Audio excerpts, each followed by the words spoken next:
Assalamualaikum warahmatullahi wabarakatuh.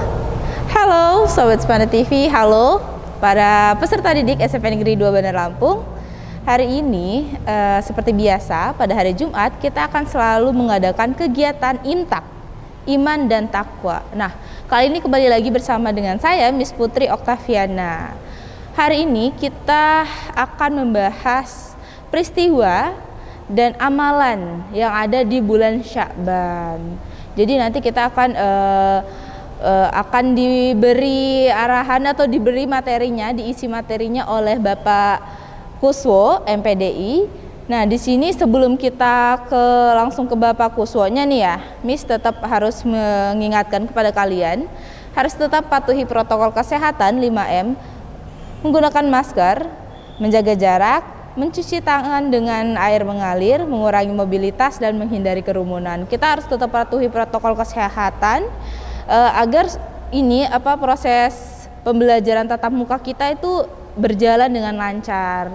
Karena kan kalau misalkan pembelajaran tatap muka itu pasti lebih seru karena kita pasti bakal bertemu dengan teman-teman kita kan, dan bertemu dengan guru-guru yang kita sayangi dan cintai. Oke, kalau gitu kita langsung aja ya. Kita langsung kepada Bapak Kuswo. Waktu dan tempat kita persilakan. Bismillahirrahmanirrahim. Assalamualaikum warahmatullahi wabarakatuh. Alhamdulillahi hadzana li hadza wa ma kunna linahtadiya laula an hadzanallah. Asyhadu an la ilaha illallah wahdahu la syarikalah wa asyhadu anna Muhammadan abduhu wa rasuluhu la nabiyya ba'dah. Amma ba'du. Kepada pemirsa Spanda TV yang dirahmati oleh Allah Subhanahu wa taala, khususnya kepada anak-anakku kelas 7, kelas 8 dan kelas 9. Pada hari ini, hari Jumat, setiap Jumat pagi kita melaksanakan kegiatan imtak yang mudah-mudahan dengan kegiatan imtak ini akan semakin bertambah wawasan kita tentang keagamaan, dan pada akhirnya diharapkan kepada kita semua punya kesadaran yang tinggi untuk meningkatkan keimanan dan ketakwaan kita kepada Allah Subhanahu wa taala serta mengamalkan dalam kehidupan kita sehari-hari. Di samping itu juga Bapak berharap mudah-mudahan seluruh warga SMP Negeri 2 Bandar Lampung senantiasa diberikan kesehatan, dilimpah ruahkan rahmat serta hidayah oleh Allah Subhanahu wa taala, sehingga insya Allah kita baik dunia maupun akhirat akan berada pada keberuntungan yang disediakan oleh Allah Subhanahu wa taala. Salawat teriring salam kita sanjungkan pada junjungan kita Nabi Agung Muhammad sallallahu alaihi wasallam sebagai uswah hasanah kita, yang tentu ketika kita mengikuti tuntunan syariat agama yang beliau bawa, dipastikan kita akan memperoleh kebahagiaan dunia dan akhirat. Amin ya rabbal alamin. Anak-anakku semua, pada kesempatan pagi ini kita sudah berada di bulan Sya'ban. Bahkan ini hampir di pertengahan bulan Sya'ban. Besok malam tadi malam ya, ini betul malam Jumat ini. Tadi malam Jumat ini adalah malam nisfu Sya'ban. Oleh karena itu hari ini kita berada di pertengahan bulan Sya'ban. Bulan Sya'ban adalah bulan yang agung, yang dimana Rasulullah Shallallahu Alaihi Wasallam senantiasa melaksanakan puasa di bulan Sya'ban ini. Para sahabat bertanya, "Ya Rasulullah, kami tidak melihat engkau puasa seperti di bulan Sya'ban. Di bulan yang lain Rasulullah aktif puasa, tetapi seperti puasa Daud, sehari puasa sehari tidak. Kadang-kadang puasanya Senin Kamis. Tetapi di bulan Sya'ban untuk Rasulullah Shallallahu Alaihi Wasallam selama 1 bulan berpuasa." Nah, kemudian beliau katakan, wahai para sahabat, persiapan menjelang bulan suci Ramadan itu sangat penting supaya nanti ketika kita sampai di bulan suci Ramadan sudah tidak lagi merasa kesulitan untuk melaksanakan amalan ibadah di bulan Ramadan. Itu intinya. Anak-anakku semua, baik pada kesempatan ini Bapak akan mencoba menguraikan yaitu tentang peristiwa-peristiwa yang terjadi di bulan Sya'ban dan kemudian amalan-amalan yang harus kita lakukan. Bulan Sya'ban adalah bulan yang agung. Memang ada bulan yang agung itu diantaranya adalah bulan Muharram, kemudian ada bulan Rajab, kemudian ada bulan Sya'ban, dan juga ada bulan Ramadan. Namun yang akan kita bahas pada hari ini adalah bulan Sya'ban. Kita lihat satu persatu. Yang pertama, bulan Sya'ban dikatakan bulan agung karena Allah Subhanahu wa Ta'ala menurunkan ayat perintah untuk membaca sholawat kepada Rasulullah Shallallahu Alaihi Wasallam itu di bulan Sya'ban, yakni surat Al-Ahzab ayat 56 yang bunyinya innallaha wa malaikatahu yusholluna 'alan nabi ya ayyuhalladzina amanu shollu 'alaihi wasallimu taslima. Nah, ini. Jadi ayat ini turun adalah merupakan ayat perintah untuk kita bersalawat kepada Rasulullah Shallallahu Alaihi Wasallam. Jangankan kita, Allah dan para malaikat pun senantiasa bersalawat, sebagaimana artinya itu innallaha, sesungguhnya Allah, wa malaikatahu, dan para malaikat-malaikatnya yusholluna 'alan nabi, senantiasa bersalawat untuk Nabi Muhammad sallallahu alaihi wasallam. Maka dilanjutkan ya ayyuhalladzina amanu, wahai orang-orang yang beriman, shollu 'alaihi wasallimu taslima, bersalawatlah kamu dan kemudian kamu agungkan Rasulullah sallallahu alaihi wasallam. Anak-anakku semua, ini merupakan informasi yang nyata dari Allah Subhanahu wa Ta'ala bahwa Rasulullah itu adalah makhluk utama dari sekian banyak makhluk yang diciptakan oleh Allah Subhanahu wa Ta'ala. Kemudian di antara makhluk itu adalah manusia. Di antara manusia, sebanyak manusia yang diciptakan oleh Allah Subhanahu wa Ta'ala, termulia adalah Nabi Muhammad Shallallahu Alaihi Wasallam. Kenapa kok Nabi Muhammad menjadi manusia termulia? Karena beliau adalah orang yang sangat-sangat tinggi tingkat ketauhidannya, yakin kepada Allahnya sangat tinggi, kemudian menjalankan perintah tanpa ada sedikit pun keraguan. Kalau kita kadang-kadang ada keraguan, kalau baginda Rasulullah Muhammad SAW tidak pernah ada keraguan. Bahkan dia itu yajidu wala yang kusu imannya, bertambah terus imannya, tidak pernah berkurang sedikit pun, terus bertambah pada setiap saat. Sementara kita yajidu wayang kusu, kadang-kadang bertambah, kadang-kadang berkurang. Nah, untuk mengisi agar kiranya kita senantiasa mendapatkan rahmat Allah, mendapatkan keberkahannya, mendapatkan pahala yang berlimpah, maka mari kita dawamkan bersolawat. Bukan hanya pada sholat. Di sholat sudah pasti kita bersalawat kepada baginda Rasulullah SAW dalam kita bertasahud. Namun setiap saat kita silahkan untuk bersalawat agar kiranya kita mendapatkan rahmat Allah Subhanahu wa Ta'ala. Bulan Sya'ban ini bulan yang agung, di mana Allah Subhanahu wa Ta'ala memilih pada bulan ini, di mana pada saat itu Rasulullah Shallallahu Alaihi Wasallam sholat dari Madinah itu menghadap ke Baitul Maqdis di Palestina, menghadap ke sana. Nah, kemudian tatkala Rasulullah Shallallahu Alaihi Wasallam berpikir dan melihat kenyataan bahwa Baitul Maqdis itu adalah kiblatnya orang Yahudi, maka Rasulullah menengadah ke langit, menengadahkan mukanya dengan berharap kepada Allah Subhanahu wa Ta'ala agar Allah Subhanahu wa Ta'ala memberikan petunjuk kemana sesungguhnya kiblat yang harus dipakai oleh baginda Rasulullah dan umat Islam.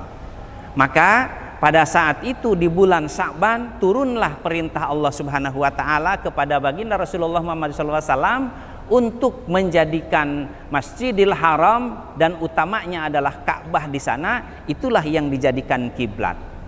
Maka ketika tadi perintah sholawat kita harus laksanakan juga, karena Allah Subhanahu wa Ta'ala memerintahkan sholawat. Kemudian di sini juga memerintahkan untuk memalingkan kiblat yang tadinya dari Baitul Maqdis di Palestina, sekarang kita beralih kiblatnya ke Masjidil Haram, Ka'bah di Makkah Al-Mukarramah. Maka kita sebagai umat Islam wajib hukumnya untuk sholat menghadap kiblat ke sana. Kenapa? Karena di sanalah ada lambang persatuan. Ka'bah itu adalah sebagai lambang persatuan.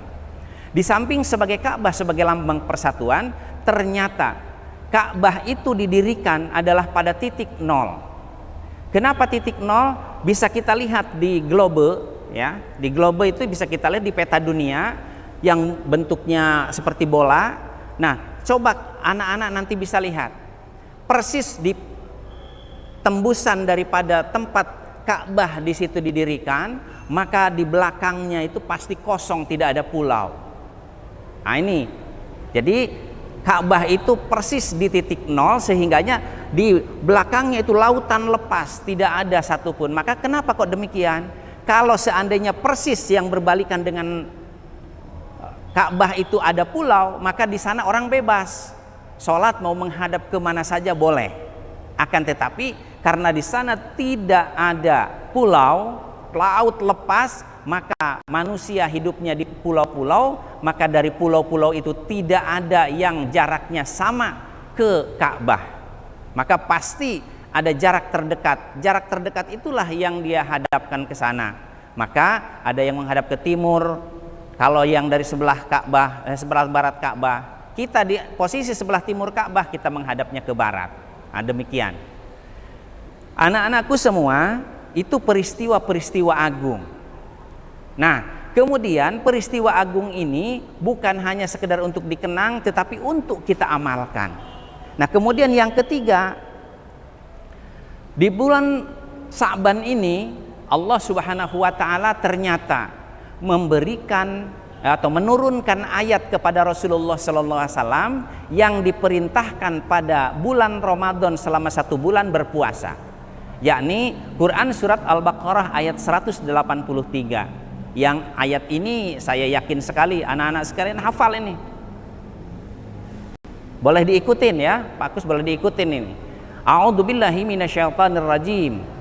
Ya ayyuhalladzina amanu kutiba alaikumussyam kama kutiba alal ladzina min qablikum la'allakum tattaqun. Nah ini, jadi di bulan Sa'ban ini ternyata diperintahkan kepada Rasulullah sallallahu alaihi wasallam untuk nanti pada bulan depan dari tanggal 1 sampai dengan tanggal akhir di bulan Ramadan itu menunaikan puasa, dan ini menjadikan kewajiban seluruh umat Islam. Nah, oleh karena itu kepada kita semua di bulan Sa'ban ini boleh berlatih puasa untuk menghadapi nanti di bulan Ramadan kita bisa sudah nyaman, tidak lagi merasa kaget kita melaksanakan puasa. Mungkin Senin Kamis lah mungkin kita sunnah ya, atau mungkin puasa Daud yang sehari puasa sehari tidak. Tapi jangan full tiap hari karena itu puasanya Rasulullah saja. Kalau kita diseling-seling. Kenapa demikian? Khawatirnya nanti dianggapnya ini adalah puasa wajib. Sementara di bulan Sa'ban itu adalah puasa sunnah saja, dan itu merupakan latihan untuk sampai kepada Ramadan. Anak-anakku semua, kemudian selanjutnya apa? Selanjutnya bulan Sa'ban ini adalah bulan agung, yakni pertama kali lahir dari kaum muhajirin yang ikut hijrah bersama Rasulullah SAW ke Madinah Al-Munawwarah. Itu ada seseorang yang lahir itu persis di bulan Sa'ban ya, Abdullah bin Zubair namanya. Itulah dari sahabat yang melahirkan putranya pertama kali ketika habis bersama-sama hijrah bersama Rasulullah, dan kemudian ada yang hamil gitu ya, mengandung. Nah, kemudian lahirnya persis di bulan Sa'ban. Nah, ini artinya bulan kegembiraan untuk menyambut datangnya Ramadan. Nah, kemudian yang berikutnya anak-anakku semua, bulan Sa'ban ini bulan agung, adalah juga bulan lahirnya cucu Rasulullah Muhammad SAW, yakni Husain. Husain cucu Rasulullah itu punya anak beberapa, akan tetapi seluruhnya hampir ya gugur di medan laga ketika ada penyerangan di Karbala ya. Nah, itu kalau orang-orang Syiah itu yang salah kaprah di situ memperingati gugurnya Husain dan putra-putranya yang lain gitu ya, kecuali satu nanti yang masih hidup ya. itu dia di sana diperingati dengan mengambil pedang, kemudian menyiksa badan sendiri, membacok-bacok badan, dan itu tidak boleh. Itu dilarang oleh agama. Kemudian melahirkan keturunan itu adalah Ali bin Husain yang biasa disebut dengan Zainal Abidin ya. Yang terkenalnya adalah Zainal Abidin. Nah, ini yang melahirkan keturunan itu 3 dari Rasulullah. Kalau tidak dari sumber 3 ini tidak ya. Dari Hasan itu ada 2. Yang pertama adalah Hasan bin Hasan. Itu melahirkan banyak keturunan. Kemudian yang kedua adalah Zaid bin Hasan, dan ini juga melahirkan banyak keturunan. Nah, khusus yang Zainal Abidin yang putra daripada Husain ini, dia adalah melahirkan anak-anaknya yang kemudian banyak di Indonesia. Maka di Indonesia para habaib itu adalah keturunan dari Husain. Nah, ini sekedar pengetahuan sejarah untuk kita semua. Maka kita bersyukur kepada Allah Subhanahu wa taala bahwa Allah Subhanahu wa taala menghadirkan di tanah air kita adalah para cucu-cucu Nabi yang mereka berjuang untuk menegakkan syariat agama Islam. Anak-anakku semua, kemudian yang perlu kita pahami, di bulan Ramadan nanti kita sesaat lagi akan sampai di sana. Tetapi di bulan Sa'ban ini, sebelum sampai kepada Ramadan, kita perlu melaksanakan amalan-amalan sebagai berikut. Yang pertama tadi, otomatis kita bersalawat kepada Rasulullah. Mari kita dawamkan salawat itu. Kemudian kita menghadap kiblatnya, yakni ke Ka'batullah. Kemudian berikutnya kita pun puasa di bulan Ramadan. Nah, kemudian sebelum itu masih ada yang harus kita lakukan di bulan Sa'ban, yakni banyak-banyak beristighfar kepada Allah Subhanahu wa taala. Kenapa? Agar kiranya nanti kita dapat ampunan dan masuk di bulan Ramadan badan kita sudah suci. Itu kira-kira begitu. Nah, kemudian selanjutnya apa yang harus kita lakukan lagi? Banyak-banyak berdoa, banyak-banyak melaksanakan sholat malam dan seterusnya. Ini di bulan Sa'ban. Nah, ada satu malam yang hebat di bulan Sa'ban ini, yakni nisfu Sa'ban. Nanti tadi malam ya, malam Jumat ya, kepada anak-anakku semua, kalau kalian sudah tahu sebelumnya mestinya udah bisa melaksanakan tadi malam ya. Tetapi baiklah, ini untuk pengetahuan Bapak sampaikan. Pada malam nisfu Sa'ban kita di samping melaksanakan salat malam lainnya, kemudian berzikir dan seterusnya, kita disunahkan untuk melaksanakan sholat tasbih. Apa sholat tasbih? Sholat tasbih adalah sholat yang kemudian diwarnai dengan pembacaan tasbih sebanyak 300 kali. Bagaimana pelaksanaannya? Mudah ya. Seperti sholat biasa. Setelah kita niat, usolli sunatan tasbihi rok'ataini mustaqbilal kiblati, ada alillahi kalau sendirian, adaan imaman kalau kita menjadi imam, adaan makmuman kalau kita menjadi makmum. Lillahi ta'ala Allahu Akbar. Membaca doa iftitah biasa, kemudian membaca suratul Fatihah, kemudian membaca surat pendek. Surat pendek silahkan, mau An-Nas, mau Al-Ikhlas, mau Tabarok dan lain sebagainya, silahkan ya. Menurut kemampuan kita. Selesai itu, kemudian kita membaca tasbih sebanyak 15 kali. Ingat-ingat, boleh dicatat ini 15 kali ya. Nah, kemudian setelah kita membaca tasbih 15 kali, bacaan tasbihnya subhanallah walhamdulillah wala ilaha illallah Allahu akbar. 15 kali ya, diulang sampai 15 kali. Setelah 15 kali kita ruku. Pada ruku setelah kita membaca subhana rabbiyal azim wa bihamdi, maka kemudian kita baca lagi tasbih yang khusus, yakni 10 kali. 10 kali subhanallah walhamdulillah wala ilaha illallah Allahu akbar. Kemudian kita i'tidal. I'tidal, ingat, pas i'tidal sebelum kita sujud baca 10 kali. Nah, begitu sujud kita pun baca 10 kali lagi tasbih itu. Kemudian duduk di antara dua sujud, setelah membaca doa Robbighfirli warhamni dan seterusnya, baca lagi 10 kali. Setelah itu kemudian kita sujud lagi, baca lagi 10 kali. Nah, bangun dari sujud sebelum kita berdiri, masih posisi duduk, baca lagi 10 kali, kemudian kita berdiri. Kalau dihitung itu satu rakaat ada 75 kali tasbih. Nah nanti kita lanjut pada rakaat yang kedua. Kalau sholat tasbihnya di malam hari kita, maka 2 rakaat itu salam. Nanti laksanakan 2 rakaat berikutnya, karena sholat tasbih harus 4 rakaat. Tapi kalau dilaksanakan di siang hari, boleh 4 rakaat sekaligus. Jadi rakaat pertama 75 tasbih, rakaat kedua 75 tasbih, rakaat ketiga 75 tasbih, rakaat keempat 75 tasbih, yang nanti pada akhir mau salam. Kalau di malam hari 2 kali, tapi kalau di siang hari boleh 1 kali salam ya. Tadi ketika habis sujud ya, duduk di antara 2 sujud, sujud lagi, baca dulu tasahud akhir. Setelah tasahud akhir selesai, kemudian sebelum salam baca tasbih 10 kali, baru salam.